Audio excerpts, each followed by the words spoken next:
What's up, you guys? It's Steve here, and hope that you and the family had a blessed weekend. And I've got a lot to get you caught up on with Congress, legislation, stimulus, Build Back Better, and this is your stimulus update. Now, first up, take a look at this article that came out over the weekend. Call Build Back Better whatever you'd like, but just pass it. Let me know your thoughts in the comments down below. Do you agree or disagree? Just pass it through, get something out, provisions for people. You can see from the photo that they have on here the child tax credit, those monthly payments to parents. And they're saying, hey, we need to help out over 3 million children get out of poverty by passing that additional tax provision. Now, I know also a lot of people are saying, what about a fourth stimulus check? We'd like to see that. And I've had a lot of DMs on Instagram lately of people saying also, what about some federal unemployment benefits? There's still a lot of people holding out and hoping that that's going to be coming through. Now, as you guys know here on the channel, I'll keep you up to date on whatever unfolds, but we're hearing that right now, Congress is working away on that Build Back Better revised version, and we're hearing it's getting scaled down significantly. We're waiting to see what details are going to be unfolding on that, and as soon as they're released, I'll let you know here on the channel, but we're hearing taking the lead on this is none other than Senator Joe Manchin, who has come out and said he's willing to negotiate, and he's getting all the support of Congress. Democrats, even progressives, are saying, listen, take the lead. We're going to negotiate, but we want you to go ahead and work on this. Now, in addition to that, take a look at this, you guys. Over the weekend, Senator Joe Manchin and other members of Congress talked with the Ukrainian president via Zoom. Joe Manchin having conversations directly with the president of Ukraine as they're dealing with the struggle and the war. And as I reported to you, Joe Manchin came out and said, we're going to make a new bill showing our support for Ukraine, that we're going to be cutting off Russian oil supply. And a lot of members of Congress got his back. The president in the White House said they weren't going to do it, but Nancy Pelosi came out and said that she supported it along with more members of Congress. And now we're hearing the president is also backing this as well. And take a look at this, you guys. The scoop: Biden advisors weigh Saudi Arabia trip for more oil as they prepare to cut off Russia. So you guys, huge news coming out. And on the oil, let me know your thoughts in the comments down below. Did you see the gas prices just skyrocket over the weekend?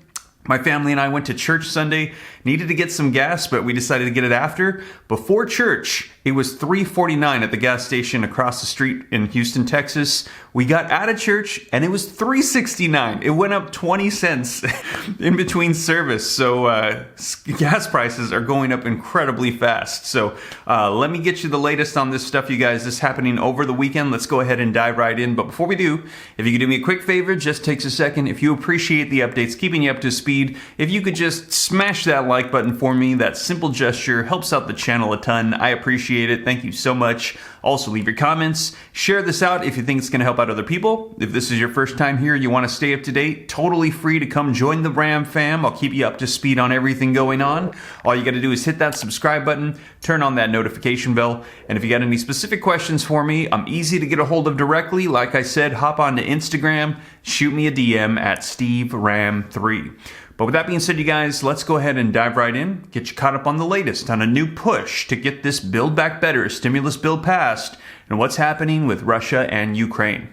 All right, you guys, so first up, let's dive into Build Back Better and stimulus and where things currently stand. So link in the description below to this article that came out over the weekend that says, call Build Back Better whatever you like, but just pass it. Now, this is an opinion piece where they're going to be pushing for those child tax credits. And I know a lot of people are also pushing for fourth federal level stimulus checks. And as I mentioned, some people have recently mentioned to me PUA and federal unemployment benefits, which we have not heard about in quite some time. Now, as you know, though, I never rule anything out. You know how things work in Congress. If we hear anything, I will be sure to report it to you. But let's take a look at this opinion piece. And it says, I read 4 takeaways from the president's address, which ran hot and cold with GOP. News from March 2nd, with a mixture of alarm and bemusement until I got to the paragraph where the important news revealed itself. Biden still spoke to the priorities contained in the Build Back Better, and yes, he did, which echoes what I and so many others in faith communities have been hearing for months from Congress,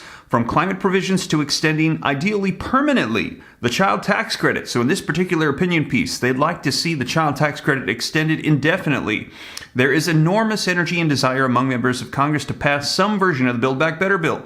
The lamentable holdout thus far has been finding just the perfect balance to get that 50 Senate votes. And as you know, the way the Senate is structured right now, 50 Republicans, 50 Democrats. So through the process of reconciliation, which means a majority vote in the Senate, they literally need to get all 50 Democrats on board to pass it through. And that one holdout is Senator Joe Manchin. And right now, he is on board to write the bill and help pass something through. So it is getting very close and very likely that something is going to be coming through here very soon. Now it says, my colleagues and I at the Friends Committee of National Legislation are concerned about 3.7 million children who fell into poverty in January after the expanded child tax credits expired. President Biden can call his agenda what he'd like, or change its name each and every day, just so long as he continues to push for the same outcomes that he has been, and that so many in Congress and nationwide still want. We will happily take a rose by any other name. So here in this opinion piece, they're holding President Biden's feet to the fire, saying, get that child expanded tax credit out to parents because they need it for 3.7 million children that need that additional funding to stay out of poverty. And also, we're hearing that there's a lot of people still struggling to get back on their feet since the pandemic hit. Now, we will see. I will keep you up to date. It seems like there is a lot of pressure and a lot of push to get this done.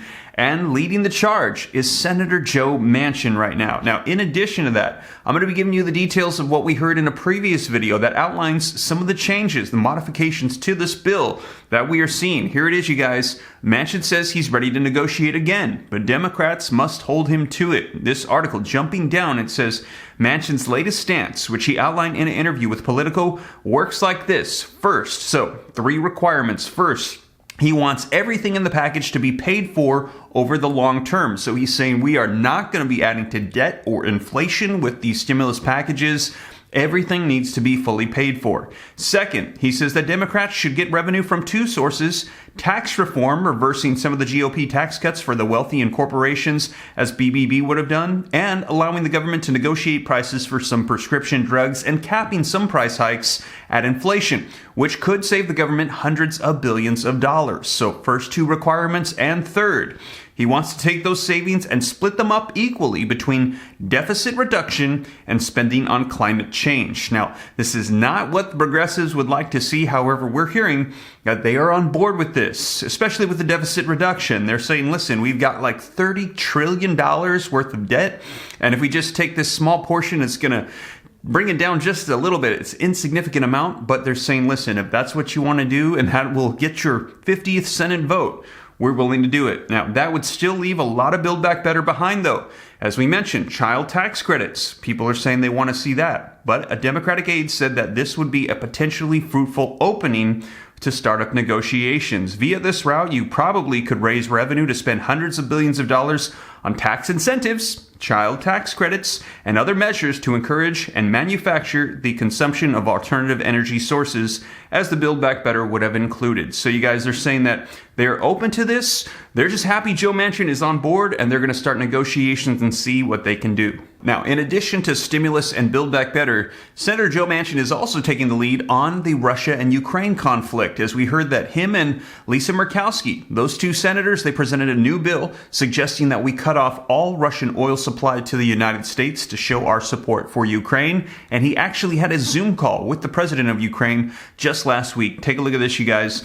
Senator Manchin and other members of Congress talked with Ukraine's president via Zoom, and this just came out yesterday. It says U.S. Senator Joe Manchin talked with the Ukrainian President Volodymyr Zelensky Saturday via Zoom with more than 200 members of Congress, and he said it was an honor to hear directly from President Zelensky this morning as he continues to lead his nation in defense against a senseless and illegal invasion by Vladimir Putin. President Zelensky has shown immense bravery and leadership in a time of crisis. In the meeting, Manchin asked Zelensky about banning Russian energy imports to America, according to the news release from the senator's office. And here you can see the tweet that came out and the picture of him on the Zoom call with the president discussing these issues. And he said, I questioned President Zelensky about the need for the United States to ban Russian energy imports, and he wholeheartedly agreed, Manchin reported. Manchin pledged that the federal government will continue to support Ukraine amid Russia's invasion and stated that support carries over Ukraine's allies. This includes supporting the transfer of Soviet-era military jets from Poland and any other allies to Ukraine's military forces to counter Russian jets and cruise missiles. Thursday, Manchin and 20 other senators, including Shelley Moore Capito, introduced a ban on Russian energy import acts, which would prohibit imports of crude oil, petroleum, natural gas, and coal from Russia. As I mentioned, they presented that bill. Now, originally, President Joe Biden and the White House said they did not support it. They did not have any strategic plans to cut off Russian oil supply, but after all of lawmakers and Congress seemed to get back behind this and support it, then they also got on board. And now we're hearing that President Joe Biden is trying to figure out a means by which they can do this. And take a look at this, you guys. Scoop. Biden advisors weigh Saudi Arabia trip for more oil. And it says President Biden's advisors are discussing a possible visit to Saudi Arabia this spring to help repair relationships and convince the kingdom to pump more oil, Axios has learned. Wow, that is pretty incredible. Right now, this Russia and Ukraine conflict is causing other countries to start to try to unify and repair relationships because we're dealing with this oil crisis that's happening right now as the United States is preparing to cut off Russia. And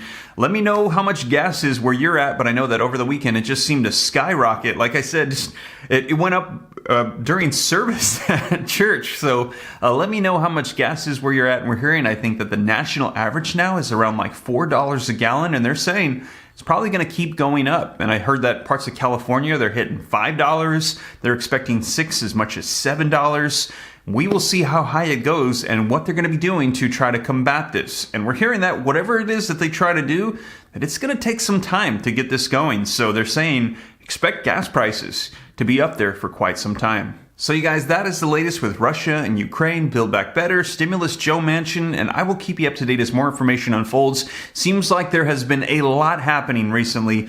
And like I said, as the information rolls out, I'll be sure to report it to you here on the channel so you know what's going on. And as always, thank you so much for joining me. If you made it this far and you haven't already, don't forget, take a quick second, smash that like button for the YouTube algorithm. That simple gesture helps out my channel a ton. I appreciate it. Thank you so much. Also, leave your comments, share this out if you think it's going to help out other people. If this is your first time here and you want to stay up to date, totally free to do so. All you got to do is hit that subscribe button, turn on that notification bell, and if you got any specific questions for me, I'm easy to get a hold of directly. All you got to do is hop onto Instagram, shoot me a DM at SteveRam3. And with that being said, you guys, as always, thank you so much for joining me. I'll catch you in the next one. Take care. God bless. This is Steve.